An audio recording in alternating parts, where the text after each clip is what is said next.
Sabe o Homem de Ferro, que tem aquele dispositivo no peito? Eu tô sentindo esse vibrar aqui dentro.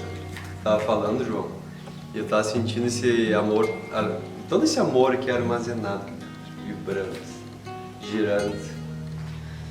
E meu propósito também foi me reconectar com a minha criança.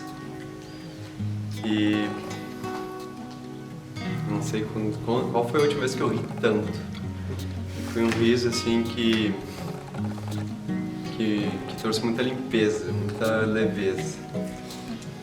Então tem um processo ainda aí, mas eu sinto que vem a parte leve agora, sabe? Vem a parte gostosa, vem rir mais. Então, tô muito grato por tudo que eu vivi aqui. Também foi, acho que a maior experiência que eu tive já.